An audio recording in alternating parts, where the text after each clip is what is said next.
Bonjour à toutes et tous. Alors aujourd'hui, cette présentation s'intitule Les biomarqueurs en psychiatrie peuvent-ils être sémiologiques?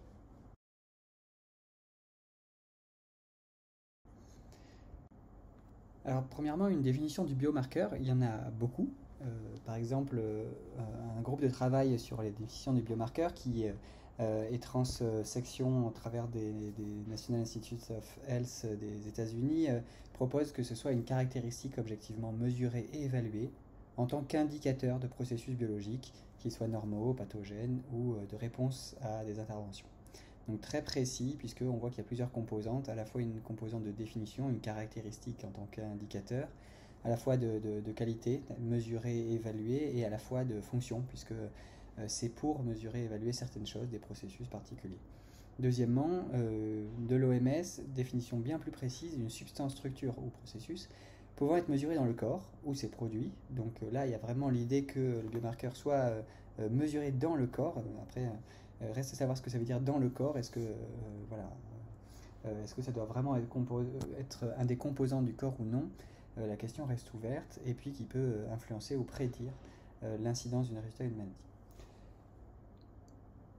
Pour cette présentation, l'idée est de garder une définition plus large et qui finalement conçoit les deux définitions précédentes et en fait bien d'autres définitions qu'on retrouve dans la littérature par différents auteurs et qui proposerait cette définition que le biomarqueur soit conçu comme un indicateur mesurable, fiable et valide, donc c'est la notion d'objectivité, hein, de mesure objective, qui reflète un processus biologique.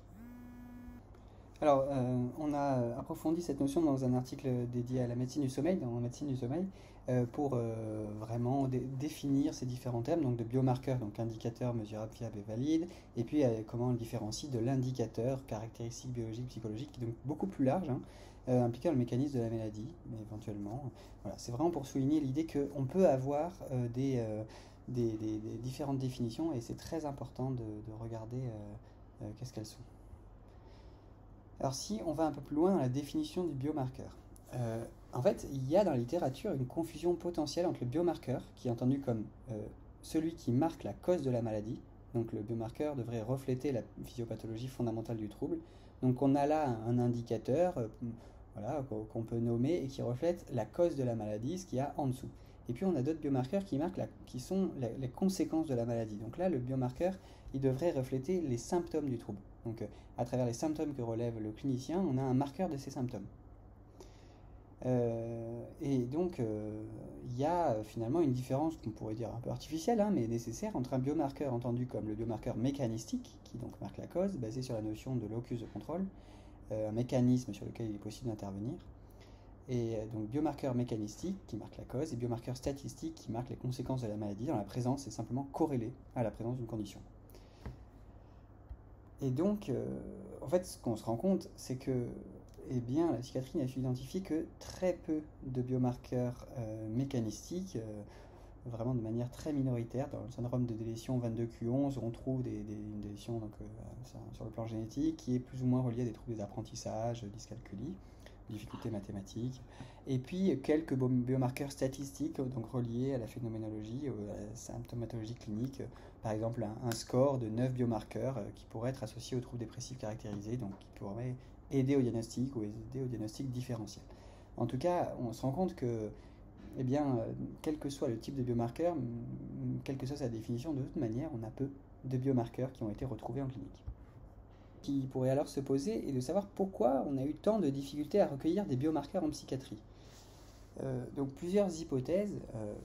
Déjà parce que bien, la psychiatrie est complexe, avec une ambiguïté causale. On peut avoir des manifestations cliniques similaires avec des processus causaux différents, donc une équifinalité, des éléments neurobiologiques, voilà, génétiques ou autres, qui peuvent conduire aux mêmes symptômes, au même diagnostic. Et inversement, une ambiguïté phénotypique, donc un même élément neurobiologique, un même processus causal qui conduit à des manifestations cliniques différentes. Et donc là, une multifinalité des éléments neurobiologiques similaires qui conduisent à des diagnostics différents.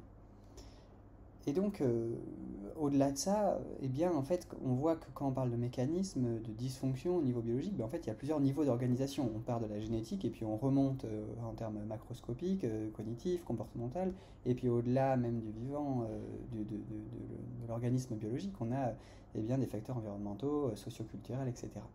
Donc difficile de prendre en compte ces marqueurs, et puis tout en considérant que eh bien, le contexte influence aussi les troubles psychiatriques, qui sont donc interactifs, sensibles au contexte, et notamment sensibles aux relations sociales avec une empreinte relationnelle.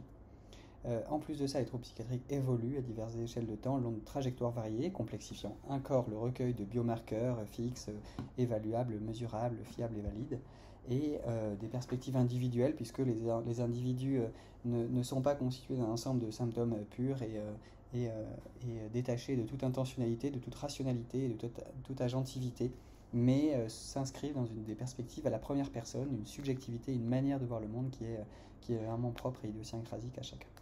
Et puis, il y a une normativité des troubles psychiatriques, qu'on considère comme déviants, inadaptés, dysfonctionnels, préjudiciables, invalidants, etc. Eh bien, ça présuppose des normes et des valeurs qui sont difficilement captables, mesurables de manière objective, et puis variabilité individuelle. Donc, dans la manifestation d'un trouble, donc à la fois d'un diagnostic, mais aussi d'un trouble, d'un symptôme, on pourrait dire, il y a une combinaison de manifestations cliniques et qui peuvent être particulièrement différents, avec une forte hétérogénéité en termes diagnostiques, tout en prenant en compte que là on parle de la psychiatrie clinique comme si elle était un tout unifié, mais il y a en fait différentes origines et différents courants théoriques. On peut rajouter à ça une composante narrative des troubles, puisque ça passe à travers le langage, le recueil des symptômes se fait à travers le discours, et puis des aspects qui sont critiqués, est-ce que les troubles doivent être conçus de manière dimensionnelle ou catégorielle, ou une acceptabilité aussi des biomarqueurs qui, s'ils étaient trouvés, pourraient avoir de la difficulté, on pourrait avoir de la difficulté à les intégrer dans la pratique clinique.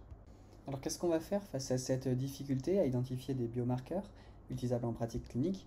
Eh bien, un premier constat est de dire que s'il y a eu si peu de biomarqueurs identifiables en pratique clinique, c'est parce que les recherches étaient délicates et parce qu'elles s'attelaient à chercher des biomarqueurs biologiques, en fait, des marqueurs qui se situent au niveau biologique, donc des marqueurs d'un processus biologique, mais qui sont eux-mêmes des éléments biologiques.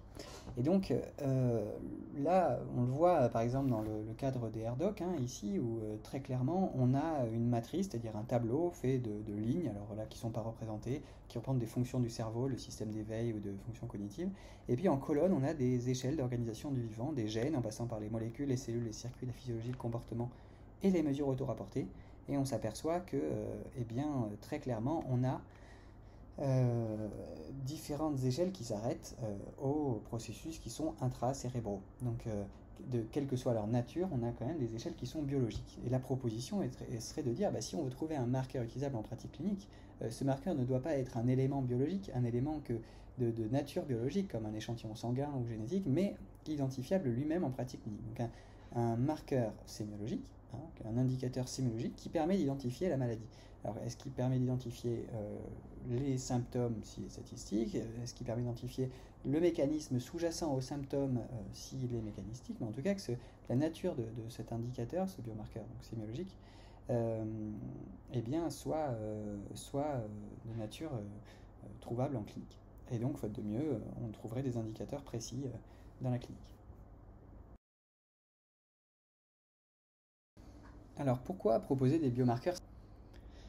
Alors, une fois qu'on admet que les biomarqueurs en psychiatrie, ils pourraient être sémiologiques. Alors, pourquoi serait-il contre-intuitif de penser des biomarqueurs sémiologiques, et ce qui semble avoir été le cas? Déjà, d'un point de vue terminologique, on l'a vu, on a souvent une confusion entre un biomarqueur, comme si le marqueur devait être biologique, et en fait, c'est le marqueur comme s'il devait être un marqueur de nature biologique. En fait, c'est un marqueur d'un processus, c'est le marqueur de quelque chose qui est biologique. C'est l'indicateur d'autre chose qui est biologique. Cet indicateur n'est pas nécessairement biologique. Et deuxièmement, dans la définition des National Institute of Health, on voit bien que la caractéristique objectivement mesurée et évaluée, elle laisse entendre qu'il faudrait opposer quelque chose d'objectif, donc un biomarqueur, et puis des signes et des symptômes qui ne seraient pas objectifs et recueillis dans la pratique clinique.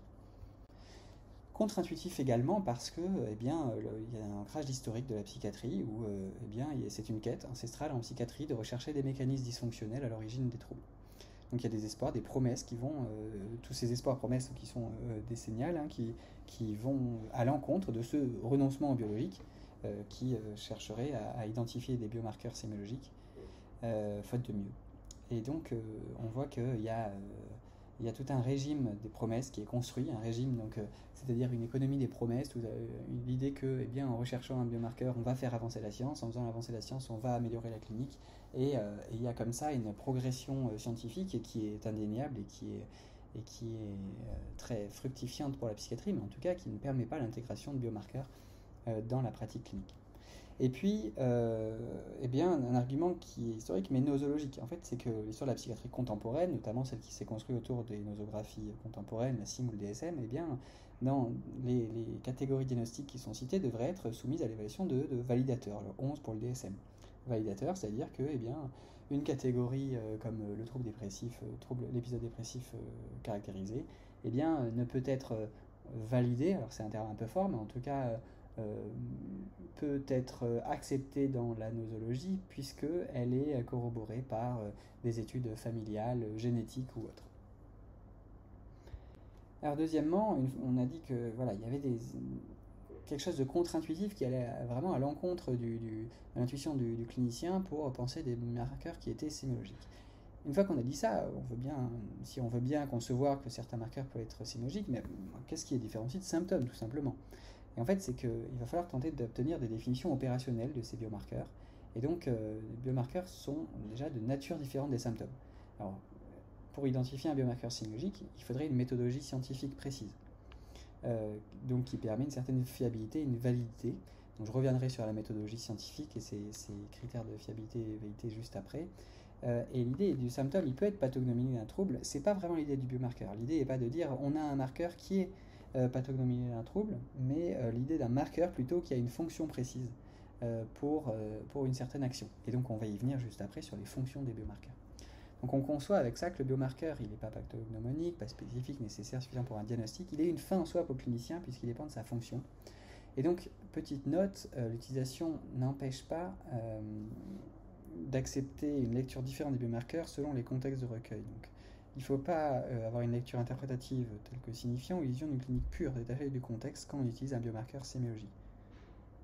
Ainsi, quand on rentre dans ce qui permet de différencier un biomarqueur sémiologique d'un symptôme, eh bien, on comprend que les biomarqueurs sémiologiques ont des fonctions différentes des symptômes. En fait, certains reflètent précisément un tableau clinique, par exemple la dysmorphophobie ou la flexibilité cireuse. Donc là, purement, on pourrait dire oui, mais ce sont des symptômes. Mais très clairement, on va les appeler des biomarqueurs diagnostiques parce qu'ils vont être considérés comme fiables et valides pour permettre le diagnostic. Mais en fait, ce qui est intéressant, c'est que d'autres biomarqueurs sémiologiques ne vont pas servir au diagnostic, mais pourront par exemple signer la gravité de la maladie, une tristesse qui peut être légère, modérée ou sévère. On a donc un biomarqueur pronostic. Ceux-là sont statistiques, corrélés à l'expression clinique de la maladie. Et donc, témoin de mécanismes sous-jacents. Et par exemple, la dyscalculie va permettre de montrer que bien, ce biomarqueur va être intéressant, il va être très, très clairement sémiologique, mais il va permettre de montrer une certaine dysfonction sous-jacente. Et donc là, on en parle après, mais on rejoint vraiment l'idée des endophénotypes. Et en fait, on a encore d'autres marqueurs qui guident la résistance et la réponse au traitement. Des biomarqueurs prédictifs, on sait qu'il y a certains traitements qui vont mieux, certains symptômes qui vont appeler à être plus ou moins résistants à un traitement. Et puis d'autres qui vont être carrément la cible du traitement, par exemple des hallucinations, qui vont être clairement déclarées comme théranostiques, c'est-à-dire qui vont agir à la fois comme diagnostic et qui vont permettre de guider le traitement, et à la fois sur lesquels on va pouvoir agir. Ainsi, troisième point, eh bien, on se rend compte qu'identifier des biomarqueurs sémiologiques, si on accepte que d'être relativement contre-intuitif, si on accepte qu'ils ont des natures et des fonctions différentes, eh bien, on s'aperçoit que ça peut raffiner la sémiologie. Et donc, il y a trois implications. Réviser la nosologie, puisqu'on va cibler des biomarqueurs sémiologiques particulièrement pertinents. On va essayer de les relier à la physiopathologie, par exemple dans le cas des endophénotypes. Et puis, on va pouvoir redéfinir cette sémiologie en raffinant, en approfondissant la définition de chacun de ces biomarqueurs sémiologiques. Trois implications nosologiques, physiopathologiques, sémiologiques qui soulèvent des questions de neurosciences, psychiatrie computationnelle, phénoménologie, qu'on va voir rapidement par la suite. Donc là, un article de Nelson du Lancet autour de ça. Et donc, 4 pistes de travail pour essayer de dire voilà, comment on va identifier des biomarqueurs sémiologiques et donc raffiner la clinique et permettre de mieux relier la clinique à la physiopathologie. Donc en fait, on va partir de la clinique pour trouver de la physiopathologie et non pas l'inverse. Et donc, premier point, la modélisation. Par exemple, les réseaux de symptômes ou la psychiatrie computationnelle. Dans un réseau de symptômes, là, on a vraiment un ensemble de symptômes, on va les étudier tous ensemble. L'un va provoquer l'autre, la tristesse va provoquer l'anxiété, qui va provoquer les troubles du sommeil, qui va aggraver la tristesse. Et on va s'apercevoir que certains symptômes sont vraiment importants lorsqu'on a une conjonction de symptômes chez un patient. Et donc, il y en a qui sont vraiment très pertinents, très importants. Le suicide va par exemple driver tout le trouble dépressif caractérisé. Deuxième temps, plus largement en termes de psychiatrie computationnelle, on a des méthodes qui sont mathématiques pour modéliser la clinique. Et donc par exemple là, c'est un travail qu'on fait avec Centrale depuis un bout de temps. On se casse un peu les dents sur la difficulté de la complexité clinique, puisqu'il faut essayer de modéliser la clinique, et on voit qu'il y a bien une manière de mathématiser ça et de trouver certains éléments plus importants que d'autres. Ensuite, deuxième piste de travail, la phénoménologie. Donc là, c'est vraiment une phénoménologie régionale, puisqu'on va essayer d'intégrer le contexte, la subjectivité dans la compréhension des troubles, et on s'aperçoit qu'il y a de plus en plus de publications internationales qui s'intéressent à ce sujet. Troisième piste, c'est d'aller voir d'autres marqueurs que ceux simplement retrouvés dans la clinique. Donc au-delà de la relation duel, des biomarqueurs qui sont environnementaux, marqueurs, sociomarqueurs, on pourrait inventer un nombre de termes importants. Et donc il y a plusieurs champs, une psychiatrie culturelle par exemple, on va aller rechercher des particularités culturelles raffinant la sémiologie, global psychiatrie, exposomique psychiatrie, ou ecological psychiatrie et One Health psychiatrie, qui sortira bientôt pour plus de détails. Et puis enfin, c'est à travers du raisonnement clinique qu'on va pouvoir raffiner cette sémiologie, puisqu'on peut en étudier le déroulement. Donc là, on a publié récemment l'idée de détailler précisément qu'est-ce que faisait le clinicien quand il raisonnait. Donc au début, il fait un recueil des symptômes, puis il labellise ce qu'il recueille, puis il choisit les plus importantes, il redirige selon certaines heuristiques, il y a une dynamique d'ajustement en fonction du patient. Ensuite, ça, c'est conditionné par un certain modèle, par des guidelines, par l'extérieur, par le temps passé en consultation, par sa position junior-senior, s'il est plus ou moins guidé par la théorie ou pas. Donc voilà, on a un ensemble de critères qui permet de raffiner la sémiologie, axée en plus autour des trois précédents. Alors, en conclusion, on a des biomarqueurs qui sont définis comme des indicateurs fiables valides. Ils peuvent être statistiques ou mécanistiques. Sémiologiques, ce sont des indicateurs sémiologiques fiables et valides. Et puis, on a des arguments à leur faveur. Il faut bien appréhender les biais terminologiques et l'ancrage historique à la recherche des processus physiopathologiques qui empêcheraient de connaître tout simplement les biomarqueurs sémiologiques, promouvoir une définition opérationnelle en termes de nature et de fonction, et puis mener des recherches autour du raisonnement clinique, de la phénoménologie, de la modélisation et de l'environnement. Avec une feuille de route, ce que je ne détaille pas ici, pour l'utilisation de biomarqueurs sémiologiques en pratique courante, et puis quelques références. Et merci pour votre attention.